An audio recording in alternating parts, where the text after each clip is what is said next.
Perhatian, PDKT online akan dimulai beberapa saat lagi. Mari siapkan hati kita untuk memuji dan menyembah Tuhan.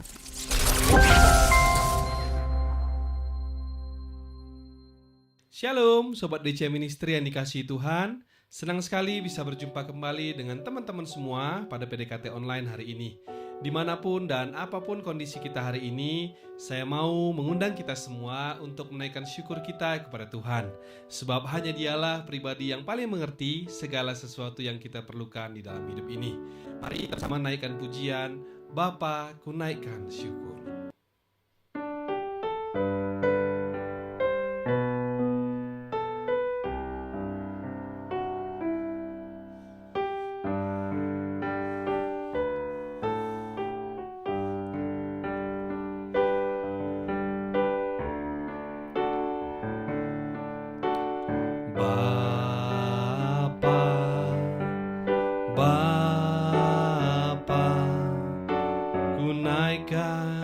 Syukur padamu, Bapa,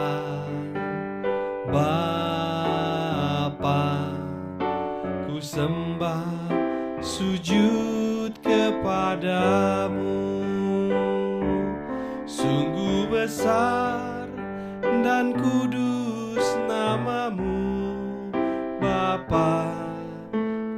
Selalu puji namamu, besar setiamu, rahmatmu di dalam hidupku, Bapa, ku mengasihimu.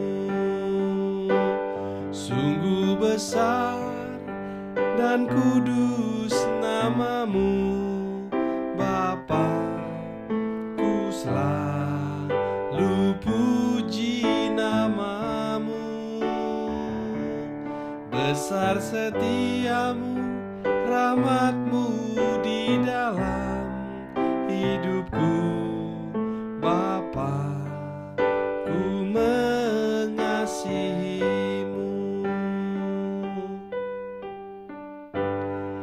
Mari kita bersatu di dalam doa.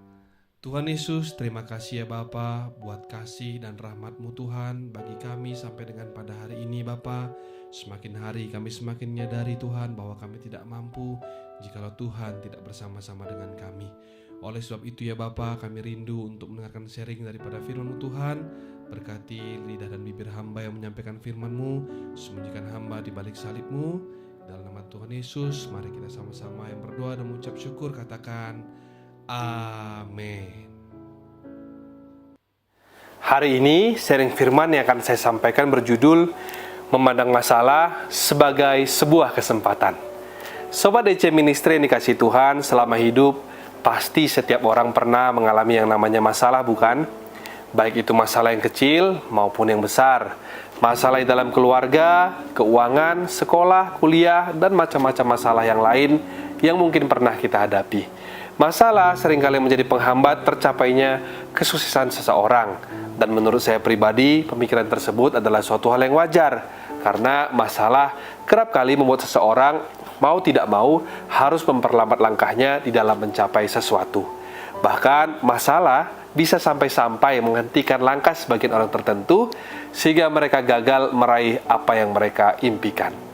Namun, sebagai orang yang beriman kepada Tuhan, kalau kita kembali membaca definisi iman di dalam Ibrani 11 ayat 1 dikatakan bahwa iman adalah dasar dari segala sesuatu yang kita harapkan dan bukti dari segala sesuatu yang tidak kita lihat. Maka sebagai orang beriman, kita sudah seharusnya bisa memandang masalah tidak lagi sebagai penghambat, namun kita harus bisa melihat masalah sebagai sebuah kesempatan. Di saat mata jasmani kita melihat masalah sebagai hambatan, bertanyalah pada diri kita apakah sudah dapat dipastikan. Ketika masalah itu tidak ada, kita sudah pasti sukses. Atau pertanyaan berikutnya, kalaupun kita bisa meraih kesuksesan yang kita inginkan, lantas apakah kita nanti bisa mempertahankan sukses tersebut? Jangan-jangan karena sukses itu terlalu mudah untuk digapai, nanti banyak orang yang mudah jatuh atau gampang kehilangan kesuksesannya karena sebelumnya orang tersebut tidak pernah mengalami tantangan atau masalah dalam hidup mereka. Seperti pepatah yang mengatakan semakin tinggi pohon, maka semakin tinggi anginnya, semakin tinggi posisi atau level sukses seseorang, maka semakin tinggi pula tantangan dan masalah yang dihadapi. Untuk itulah diperlukan akar dan batang yang kuat untuk bisa tetap tegak berdiri sekalipun angin badai menerpa.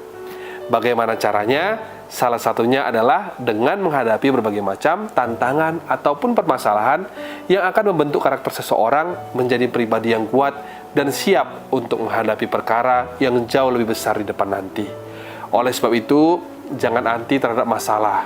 Saya berkata begini bukan menyarankan kita untuk mencari-cari masalah ya teman-teman. Namun, ketika masalah diizinkan menghampiri hidup kita, selama hidup kita benar dan Tuhan Yesus beserta, maka curigalah secara positif dengan iman, di balik masalah ini pasti ada kesempatan yang baik dari Tuhan. Bahkan firman Tuhan berkata dalam Yakobus 1 ayat 2-3, "Saudara-saudariku, anggaplah sebagai suatu kebahagiaan apabila kamu jatuh ke dalam berbagai-bagai pencobaan, sebab kamu tahu bahwa ujian terhadap imanmu itu menghasilkan ketekunan, dan biarkanlah ketekunan itu memperoleh buah yang matang, supaya kamu menjadi sempurna dan utuh dan tak kekurangan suatu apapun." Berbahagia di sini bukan maksudnya berbahagia karena masalahnya, tetapi berbahagialah karena melalui masalah ini Tuhan pasti akan menyediakan sebuah kesempatan yang baik dan indah bagi kita. Kembali kepada judul seri kita hari ini, memandang masalah sebagai sebuah kesempatan. Itu seperti apa aplikasinya? Poin pertama, pandanglah masalah sebagai sebuah kesempatan untuk melatih iman kita.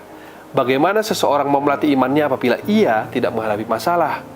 Iman seseorang dikatakan teruji ketika seseorang berhadapan pada sebuah masalah dan ia berhasil keluar sebagai pemenang. Untuk menjadi seorang atlet yang terlatih, tentunya diperlukan ketekunan untuk berlatih secara terus-menerus. Tentunya dalam setiap latihan yang mereka lakukan, pasti ada beban-beban ataupun tahapan-tahapan yang kian lama kian sulit yang harus mereka lalui untuk mempersiapkan mereka menjadi seorang pemenang. Demikianlah pula setiap masalah maupun persoalan yang silih berganti dalam hidup kita. Hal tersebut tentunya akan melatih otot-otot iman kita menjadi semakin kuat. Orang yang hidupnya tidak pernah ada masalah justru akan menjadi orang yang lembek, mudah menyerah dan putus asa. Poin kedua, pandanglah masalah sebagai sebuah kesempatan untuk mengalami mujizat. Mujizat yang besar terjadi saat ada masalah yang besar. Seperti halnya yang dialami oleh Petrus saat dalam penjara. Dalam Kisah Rasul 12, Alkitab mencatat, malam sebelum Petrus akan dihukum mati, malaikat Tuhan datang untuk melepaskan belenggunya, membutakan serdadu Roma, dan membuka pintu gerbang kota untuk meloloskan Petrus, sehingga Petrus akhirnya dapat kembali bersama dengan para rasul lain untuk melanjutkan amanat agung Tuhan Yesus. Dari kejadian ini, kita dapat menarik kesimpulan bahwa di balik masalah yang besar, senantiasa tersedia mujizat pertolongan Tuhan yang lebih dahsyat. Jika saat ini ada di antara kita yang sedang berada dalam masa-masa yang mungkin penuh dengan tantangan, pergumulan, dan proses yang bertubi-tubi, percayalah bahwa mujizat yang besar juga sedang terjadi di dalam hidup kita. Tetaplah berdiri teguh dalam iman, pelihara pengharapan pada Tuhan, dan bertumbuhlah di dalam kasih. Poin ketiga, pandanglah masalah sebagai sebuah kesempatan untuk mengenal Tuhan lebih dalam. Sobat DC Ministry yang dikasihi oleh Tuhan, kalau kita melihat kejadian di mana saat angin taufan datang menerpa perahu Yesus beserta para murid-muridnya, ketika mereka sedang berlayar di Danau Galilea, pada saat itu terjadi, Yesus sedang tertidur dan murid-muridnya ketakutan dan frustasi karena angin badai yang demikian kerasnya sehingga membuat perahu mereka kemasukan air dan berada di dalam bahaya. Padahal di cerita sebelumnya, mereka, yaitu para murid-muridnya, baru saja menyaksikan Tuhan Yesus melakukan begitu banyak mujizat. Tapi tetap saja, badai itu membuat mereka gentar dan ketakutan. Mestinya mereka tidak perlu takut, bukan?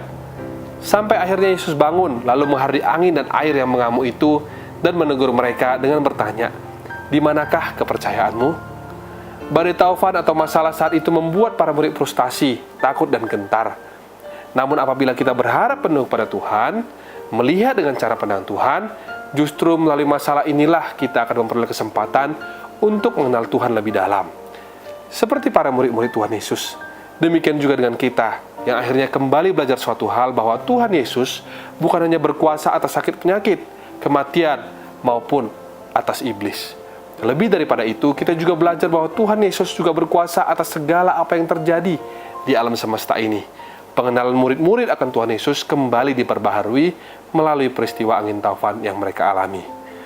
Poin keempat, sekaligus menjadi poin terakhir, pandanglah masalah sebagai sebuah kesempatan untuk menjadi pribadi yang lebih baik. Di saat seseorang memilih untuk beriman kepada Tuhan, ketika mereka sedang menghadapi masalah, maka akan berujung kepada pemulihan pribadi ataupun perubahan karakter orang tersebut menjadi ke arah yang lebih baik. Sebab orang yang beriman kepada Tuhan pasti rindu untuk merenungkan firman-Nya dan juga menjadi pelaku daripada firman Tuhan. Saat kita menjadi pelaku firman, maka tentu kita akan menghasilkan buah, yaitu perubahan karakter yang semakin serupa dengan karakter Kristus. Jadi ada 4 poin dari sharing kita hari ini, memandang masalah sebagai sebuah kesempatan. Yang pertama, pandanglah masalah sebagai sebuah kesempatan untuk melatih iman kita. Poin kedua, sebagai sebuah kesempatan untuk mengalami mujizat. Poin ketiga, sebagai sebuah kesempatan untuk mengenal Tuhan lebih dalam. Dan poin keempat atau terakhir, pandanglah masalah sebagai sebuah kesempatan untuk menjadi pribadi yang lebih baik. Semoga sharing hari ini bisa membuat kita semua memandang setiap masalah yang kita hadapi sebagai sebuah kesempatan dengan cara pandang Tuhan. Demikian sharing firman hari ini. Tuhan Yesus memberkati. Sebelum kita menutup perjumpaan kita pada hari ini, mari kita bersama menyanyikan lagu Bila Kau yang Membuka Pintu.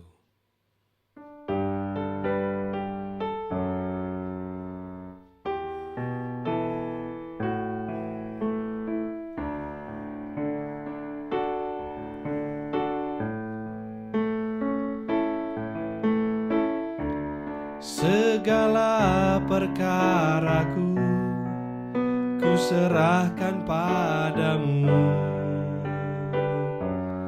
Allah pembelaku. Segala kuatirku ku taruh di kakimu,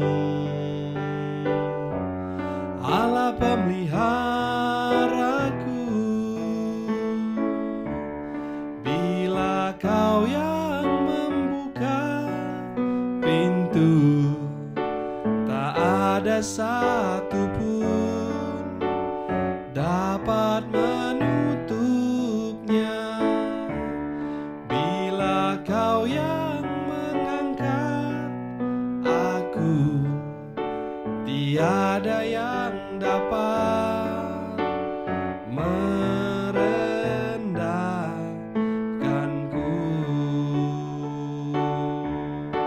Tiada yang dapat merendahkanku.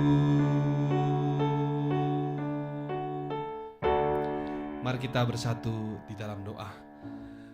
Bapa dalam surga, terima kasih Tuhan buat sharing firman yang disampaikan oleh hamba-Mu Bapa. Biar melalui sharing firman yang disampaikan Tuhan, kami boleh melihat setiap masalah yang kami hadapi dengan cara pandang Tuhan. Ajar juga Tuhan, kami boleh memandang masalah kami sebagai sebuah kesempatan untuk kami boleh melihat mujizat terjadi di dalam hidup kami. Kami berdoa Tuhan untuk setiap teman-teman, saudara, maupun kerabat kami yang masih dalam pergumulan. Biarlah kiranya Engkau yang memberikan mereka kekuatan, pengharapan kepada mereka, sampai mereka melihat janji-janji Tuhan digenapi dalam hidup mereka. Terima kasih Tuhan Yesus. Mari kita menerima berkat Tuhan. Mari sama-sama kita angkat tangan bersama. Terimalah kiranya berkat dari Allah Bapa, cinta kasih Tuhan Yesus Kristus, penyertaan Allah Roh Kudus akan menyertai hidupmu mulai hari ini, bahkan sampai kali yang kedua Tuhan Yesus datang menjemput kita. Namamu tercatat di dalam kitab kehidupan. Dalam nama Tuhan Yesus yang percaya dan diberkati, mari sama-sama katakan amin, amin, amin. Tuhan Yesus memberkati. Shalom dan sampai jumpa.